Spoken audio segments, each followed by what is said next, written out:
बिस्मिल्लाहिर्रहमानिर्रहीम। नाज़रीन अस्सलाम वालेकुम, मैं हूं इमरान वसीम। नाज़रीन, सुप्रीम कोर्ट में सानिया 9 मई के हवाले से आज दो बड़े अहम केसेस की समाअत हुई है। आज की इस हेयरिंग का जो अहवाल है वो आप नाज़रीन की खिदमत में पेश करने जा रहे हैं। चीफ जस्टिस याहिया अफरीदी साहब का बेंच था, 3 रुकनी, जिसमें जस्टिस सलाहुद्दीन पंवर और जस्टिस शकील अहमद बेंच में शामिल थे। आज की समाअत में अगर आप खुलासा ये पूछें, बज़ाहिर तो जो चीज़ें रिपोर्ट हुई हैं उसके मुताबिक तो पाकिस्तान तहरीक इंसाफ को रिलीफ मिला है। यानी पंजाब हुकूमत जो 9 मई के मुल्ज़मान की जो ज़मानतें निचली अदालतों से हो चुकी थी, उन ज़मानतों की कैंसिलेशन के लिए आई थी। तो वो कैंसिलेशन वाला मामला तो आज नहीं हो सका, और जो JHQ रावलपिंडी हमला केस में केसेस के ट्रांसफ़र का जो मामला था वो केस भी आज अदालत ने डिस्पोज ऑफ कर दिया। बज़ाहिर देखने को तो आज की अदालती कार्रवाई जो है वो पाकिस्तान तहरीक इंसाफ के हक़ में गई है, लेकिन अगर पूरे अदालती ऑर्डर को देखा जाए, अदालती फ़ैसले को देखा जाए, तो इस फ़ैसले से, आज की अदालती कार्रवाई से बज़ाहिर ऐसा लगता है कि एक तीर से 3 शिकार हुए हैं। तमाम घर जो है, तमाम जो मुतलका फ़रीक़ैन हैं, तमाम को इस अदालती फ़ैसले के ज़रिए एक तरीके से यूँ कह लें कि राज़ी कर दिया गया है, मुतमिन कर दिया गया है। तो आज की अदालती कार्रवाई का जो अहवाल है वो आपके साथ हम शेयर करेंगे, और फिर सिविलियंस के मिलिट्री कोर्ट्स में ट्रायल से मुतल्लिक जो आइनी बेंच ने समाअत की है उसका मुख्तसर सा अहवाल भी आप नाज़रीन के सामने रखेंगे। कुछ और भी हैपनिंग्स हैं, डेवलपमेंट्स हैं, उनकी डिटेल्स पर भी अगर हमारे पास वीडियो के आखिर में वक्त हुआ तो वो डिटेल भी आपके साथ हम शेयर करेंगे। लेकिन सबसे पहले बात कर लेते हैं 9 मई के हवाले से जो मुकदमा चीफ जस्टिस याहिया अफरीदी साहब के बेंच में ज़ेर समाअत है, उनका अहवाल आपके साथ हम शेयर करते हैं। एक नाज़रीन मुकदमा था जो रावलपिंडी JHQ हमला केस में जो जज साहब थे, अवान साहब थे, आसिफ अवान साहब, उनसे केसेस दूसरे अदालत में ट्रांसफ़र किए जाएं। एक तो ये मुकदमा था लाहौर हाई कोर्ट के फ़ैसले के ख़िलाफ़। दूसरा ये था कि जो मुल्ज़मान की ज़मानतें हो चुकी थी, पंजाब हुकूमत ने अपीलें दायर की थी और स्पेशल एक वकील की खिदमात भी हासिल की गई थी कि ये ज़मानतें आपने मनसूख करानी हैं। अब जब इस केस की समाअत का आगाज़ हुआ तो जुल्फ़कार नकवी साहब, जिनकी खिदमात पंजाब हुकूमत ने हासिल की थी, उनकी तरफ से कहा गया कि 2 तरह के केसेस आज चीफ साहब की अदालत में लगे हुए हैं, यानी माय लॉर्ड आपकी अदालत में लगे हुए हैं। एक ट्रांसफ़र का केस है कि रावलपिंडी की ATC अदालत से मुकदमात को दूसरी अदालत में ट्रांसफ़र किया जाए। दूसरा मुकदमा जो है वो बेल कैंसिलेशन का है। तो सबसे पहले बात हुई, जो केस टेकअप किया गया वो ट्रांसफ़र का केस टेकअप किया गया। चीफ जस्टिस याहिया अफरीदी साहब ने बताया कि ये बात बिल्कुल दुरुस्त है, यानी वो एडमिट कर रहे थे, चीफ जस्टिस याहिया अफरीदी साहब, उनका बेंच इस बात को एडमिट कर रहा था कि जो ट्रांसफ़र वाला मामला है, जज जो आसिफ अवान साहब थे, रावलपिंडी JHQ हमला केस की जो ATC अदालत में समाअत कर रहे थे, उनसे मुतल्लिक जो एक रेफरेंस लाहौर हाई कोर्ट में फ़ाइल किया गया, और उस रेफरेंस से मुतल्लिक जो लाहौर हाई कोर्ट के उस वक्त के चीफ जस्टिस शहजाद मलिक साहब ने जो समाअत की थी, याहिया अफरीदी साहब ने कहा कि ये दुरुस्त है कि एक जज के हक़ में चीफ साहब जो हैं वो बहुत आगे चले गए। लेकिन साथ में चीफ जस्टिस याहिया अफरीदी साहब ने कहा कि जब एक चीफ जस्टिस किसी हाई कोर्ट का होता है तो उसने पूरे सूबे भर के जो अदालती इंतज़ामी अमूर होते हैं उनका जायज़ा लेना होता है। तो चीफ जस्टिस याहिया अफरीदी साहब ने कहा कि जो कुछ भी लाहौर हाई कोर्ट के चीफ जस्टिस ने इस केस में किया, केस के ट्रांसफ़र के हवाले से, उसमें दरअसल मकसद ये था लाहौर हाई कोर्ट के चीफ जस्टिस का और इंतज़ामी जज का जो ऑर्डर था वो रिकॉर्ड का जायज़ा लेने के बाद मकसद ये था कि एक पैगाम देना मकसद था कि अदलिया जो है वो मुकम्मल तौर पे आज़ाद है, अदलिया किसी के मातहत नहीं है। जब ये बात चीफ जस्टिस याहिया अफरीदी साहब ने की तो पंजाब हुकूमत के वकील जुल्फ़कार नकवी साहब ने कहा कि वो जो फ़ैसला दिया गया है, जिसमें पंजाब के प्रोसिक्यूटर और सरकारी जो मशीनरी है, सरकारी जो इदारे हैं, सरकारी जो हुकाम हैं, उनके ख़िलाफ़ जो ऑब्जर्वेशन दी गई है उसमें 2-2 लाख रुपए का जुर्माना भी कर दिया गया और ऑब्जर्वेशन भी उनके ख़िलाफ़ पास कर दी गई। चीफ जस्टिस याहिया अफरीदी साहब ने कहा कि जहाँ तक ऑब्जर्वेशन की बात है, पंजाब हुकूमत के जो प्रोसिक्यूशन की बात है, जो प्रोसिक्यूटर की बात है, जो जुडिशल ऑफिसर की बात है, उस हद तक जो हुकूमत पंजाब के ख़दशात हैं, अपने फ़ैसले में हम उन ख़दशात को जो है वो एड्रेस कर देंगे, ताकि फ्यूचर में उनका जो करियर है, चाहे प्रोसिक्यूटर की हैसियत से हो, चाहे जुडिशल ऑफिसर की हैसियत से हो, दोनों के रास्ते में वो ऑब्जर्वेशन लाहौर हाई कोर्ट का जो फ़ैसला है उसमें दी गई chief justice Lahore high court की जो ऑब्जर्वेशन है वो उनके रास्ते में नहीं आएंगी। अदालत ने यह कह के इस केस को जो है, इस दरख्वास्त को जो है वो डिस्पोज ऑफ कर दिया। चीफ जस्टिस याहिया अफरीदी साहब ने कहा कि मुनासिब नहीं लगता कि एक चीफ जस्टिस के पास हाई कोर्ट में पूरा सूबा होता है उसका जो सवाबदीदी अख्तियार है, जो फ़ैसला है, उसमें हम किसी किस्म की मदाखलत करें। ये केस सुनाते इस तरीके से डिस्पोज ऑफ हो गया। फिर केस अदालत के सामने ज़ेर समाअत आता है जो 9 मई की मुल्ज़मान की कैंसिलेशन के लिए पंजाब हुकूमत ने सुप्रीम कोर्ट से रिजू किया। जब वो केस टेकअप किया गया, एक से ज़्यादा केसेस थे, रावलपिंडी GHQ हमला केस के भी थे, हमज़ा कैंप के भी थे, ये टेक्सला के भी केसेस थे, लाहौर के भी केसेस थे। याहिया अफरीदी साहब ने कहा जुल्फ़िकार नकवी साहब से, पंजाब के स्पेशल प्रोसिक्यूटर से, केस में ऐसा करते हैं कि हम ये ऑब्जर्वेशन पास कर देते हैं, ये हदायत जारी कर देते हैं या ये हुक्म पास कर देते हैं कि 3 माह के अंदर 9 मई के जो केसेस हैं उनका ट्रायल जो है वो मुकम्मल किया जाए। जिस पर पंजाब के प्रोसिक्यूटर जुल्फ़िकार नकवी साहब ने कहा कि इन तमाम केसेस में जो हमने बेल एप्लीकेशंस फ़ाइल की हैं ज़मानतों की मनसूखी के लिए, हमारा नुक्ता ये है कि इसमें कानून को फॉलो नहीं किया गया। कानूनी जो प्रोसीजर है ज़मानत देने के लिए, जब उसको प्रोसीजर को फॉलो नहीं किया गया, उसके तकाजे पूरे नहीं किए गए, तो ये ज़मानत का फ़ैसला बनता नहीं था। चीफ जस्टिस याहिया अफरीदी साहब ने कहा कि जो आप कह रहे हैं वो अपनी जगह पे, लेकिन मैंने आपको जो ऑप्शन दिया है कि 3 माह के अंदर ट्रायल मुकम्मल हो जाए और 3 माह के अंदर ट्रायल जब चल रहा होगा 9 मई के मुकदमात का, उसकी जो प्रोग्रेस रिपोर्ट है वो, और 15 दिन की जो रिपोर्ट है, हर 15 दिन बाद इंतसाद दहशत गर्दी की जो अदालतें हैं वो रिपोर्ट अपने चीफ जस्टिस, मुतलका जो हाई कोर्ट के चीफ जस्टिस हैं, उनको रिपोर्ट भिजवाएंगी। और जहाँ तक ज़मानतों की कैंसिलेशन की बात है तो ज़मानतें याहिया अफरीदी साहब ने कहा कैंसिल नहीं कर रहे, अलबत्ता अगर कोई मुल्ज़म दी गई ज़मानत का गलत इस्तेमाल करे तो उसके खिलाफ कानून अपना रास्ता अख्तियार करेगा, यानी उसकी ज़मानत जो है तरीक़ाकार के मुताबिक जो है वो आप जाके कैंसिल करवा सकते हैं। जुल्फ़िकार नकवी साहब ने यहाँ पे एतराज़ किया कि सेक्शन 497 का ये मुकदमा है, एक कानूनी एक प्रोसीजर जो कि फॉलो होना था वो फॉलो नहीं किया गया। मैं तो इस पर आर्गू करना चाहता हूँ। चीफ जस्टिस याहिया अफरीदी साहब ने कहा कि आप 11:30 बजे आ जाएँ और इस ऑप्शन के ऊपर आप सोच लें। अगर ये हो जाएगा तो आप ये देखें कि कितने अरसे से ये मुकदमात अदालतों में चल रहे हैं। तो नाज़रीन 11:30 बजे तक अदालती कार्रवाई में वक्फा कर दिया गया और 11:30 बजे के बाद जब दोबारा अदालती कार्रवाई का आगाज़ हुआ तो पंजाब हुकूमत के वकील जुल्फ़िकार नकवी साहब ने अदालत से कहा कि 9 मई का केस कोई इंडिविजुअल एक्ट नहीं है, इनफरादी इक़दाम नहीं है। पूरे पंजाब में 9 मई पर जो है वो हंगामा बर्पा किया गया, वायलेंस किया गया। चीफ जस्टिस याहिया अफरीदी साहब ने पंजाब के प्रोसिक्यूटर से कहा कि फ़र्ज़ करें कि हम इनकी ज़मानतें वापस ले लेते हैं, फिर क्या होगा। पंजाब के प्रोसिक्यूटर जुल्फ़िकार नकवी साहब ने कहा कि इस फैसले की जो बुनियाद है, उस फैसले की बुनियाद पर दीगर मुल्ज़मान की जो ज़मानतें हैं, अबूरी ज़मानतें उनकी कन्फर्म हो रही हैं। जुल्फ़िकार नकवी साहब ने कहा कि ये कोई एहतजाज नहीं था जो 9 मई को किया गया, ये कोई सियासी रैली नहीं थी जो कि 9 मई को की गई, ये एक इदारे के ऊपर हमले का केस है। 9 मई को एक इदारे पे हमला किया गया,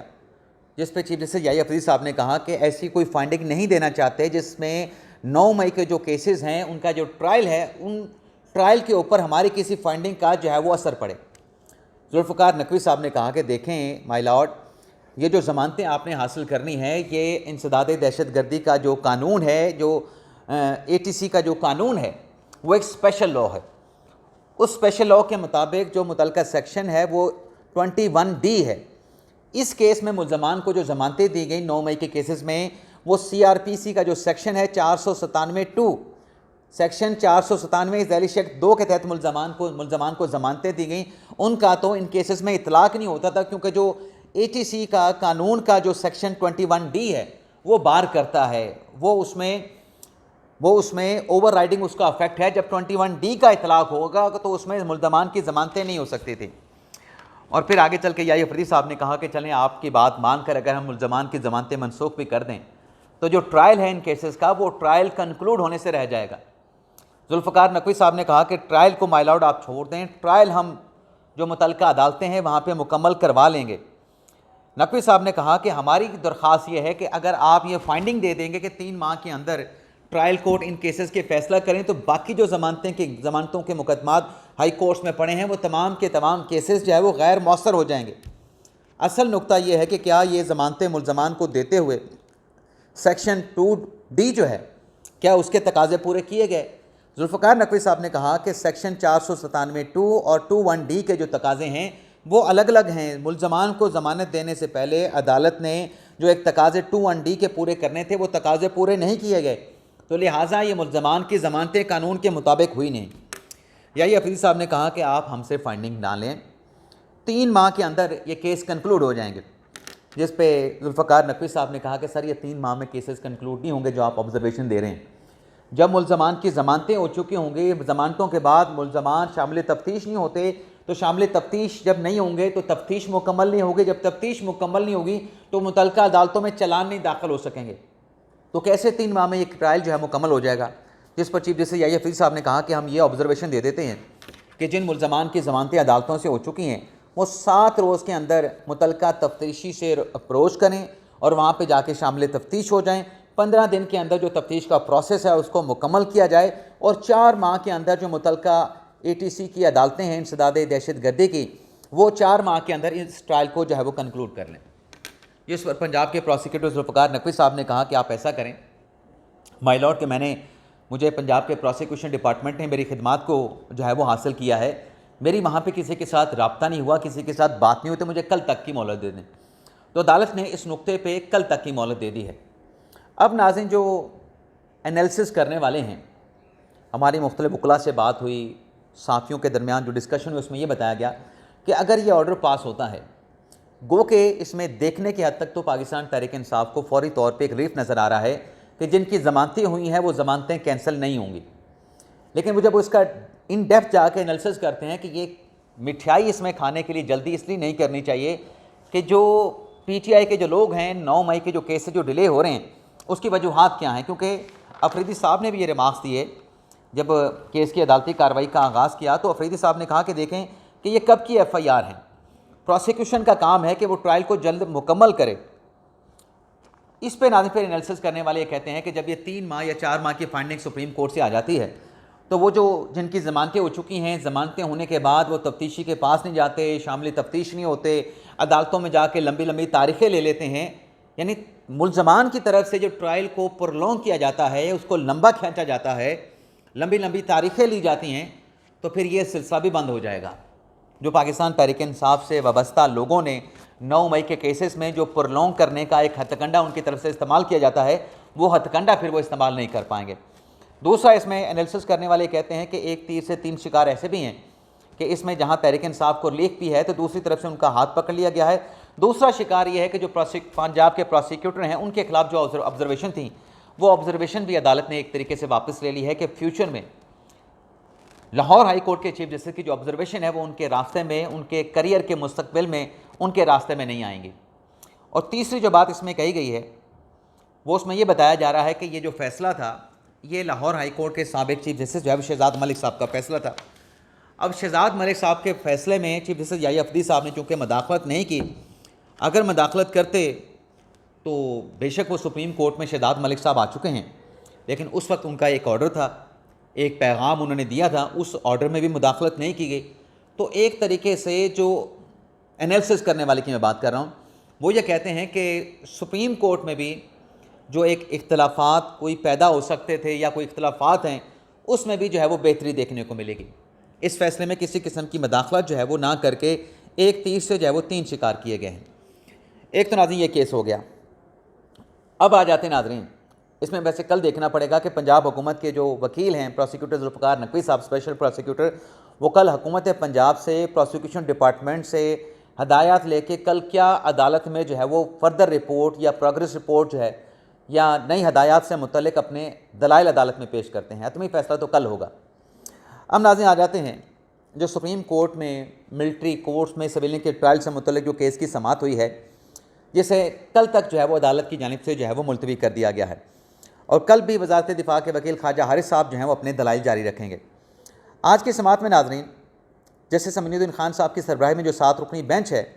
उसमें वज़ारत दिफा के वकील ख्वाजा हारिस ने कहा कि अगर कोई सिविलियन किसी फ़ौजी तनसीब को नुकसान पहुँचाए, टैंक चोरी करे, तो उस पर आर्मी एक्ट का इतलाक़ होगा। किसी भी इस किस्म के ऑफेंस के ऊपर जब आर्मी एक्ट का इतलाक़ होगा तो उसका ट्रायल भी कोर्ट मार्शल प्रोसीडिंग में होगा, मिलिट्री कोर्ट में होगा। जैसे जमाल खान मंदोखेल ने कहा कि किसी मुजरमाना अमल पर FIR कटती है, सवाल असल ट्रायल का है।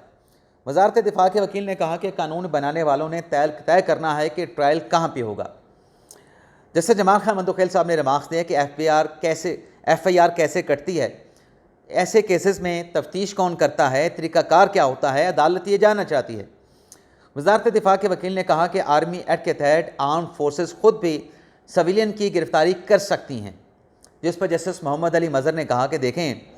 कि अगर किसी को गिरफ़्तार करना है तो गिरफ़्तार करने से पहले FIR का दर्ज होना ज़रूरी है। जस्टिस हसन नज़र रिजवी ने कहा कि जब किसी को गिरफ़्तार करेंगे तो मुतलका मजिस्ट्रेट के सामने उस शख्स को कानून का तकाजा है, आपने पेश भी करना है। जैसे जमाल खान मंदोखेल ने कहा कि आर्मी एक्ट की जो शिक है 2D के तहत मुल्ज़म तब बनता है जब मुल्ज़मान के ऊपर फ़र्द-ए-जुर्म जो है वो लगा दी जाती है, फ़र्द-ए-जुर्म जो है वो पढ़ दी जाती है। वज़ारत दिफ़ा के वकील ख्वाजा हारिस ने कहा कि आईन पाकिस्तान ने बज़ात ख़ुद जो है कोर्ट मार्शल के लिए एक यूनिक अख्तियार जो है वो यूनिक अख्तियार समात जो है वो दे रखा है। फिर जस्टिस मोहम्मद अली मज़हर साहब ने कहा कि FBLE केस का जो फ़ैसला है उसमें ज़्यादा जो बहस हुई है वो सेक्शन 21D1 पे हुई है,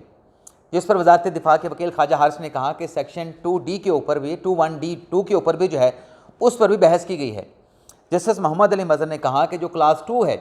उसमें जो जराइम शामिल किए गए हैं वो ऑफिशियल सीक्रेट एक्ट के हवाले से है। ख्वाजा हारिस साहब ने कहा कि 1967 में ये कानून सेक्शन 21D1 सेक्शन 21D2 का लाया गया था। उस वक्त से जो है वो थ्रेट मौजूद है। इस पर जैसे जमाल खान मंदोखेल साहब ने फिर अगरतला साजिश का जिक्र अदालत में छेड़ दिया और फिर उन्हें आइन के आर्टिकल 8 सब क्लॉज 3 का भी जिक्र किया। इस पर ख्वाजा हारिस साहब ने कहा कि आप देखें कि इस वक्त पाकिस्तान में क्या हो रहा है, पाकिस्तान के हमसाए ममालिक में क्या हो रहा है, और ये जो केस है इसमें जुराइम की शिद्दत को भी देखें। इसमें वायलेंस नहीं किया गया, इसमें दीगर जो इक़दामात हैं, जो जराइम हैं, उनका इर्तिकाब भी किया गया। ख्वाजा हारिस साहब ने कहा कि कानून जो है वो इंश्योर की बात करता है, कानून जो है वो प्रॉपर डिस्चार्ज ऑफ ड्यूटी की बात करता है। इन दोनों बुनियाद पे इंश्योर और प्रॉपर डिस्चार्ज ऑफ ड्यूटी के नुकात के ऊपर जो भी कानून मौजूद हैं उन्हें बुनियादी हकूक़ के नुक्तों के ऊपर आप कलदम जो है वो करार नहीं दे सकते। फिर नाज़रीन इसके बाद जो केस की समाअत है, जैसे मैंने आपको बताया, इसके केस की समाअत को जो है वो कल तक मुलतवी कर दिया गया है। इम्कान है कि इस हफ्ते इस केस की जो समाअत है उसे 10 या 11 अप्रैल तक जो है वो कंक्लूड कर लिया जाएगा। इजाज़त चाहते हैं नाज़रीन, अल्लाह हाफ़िज़।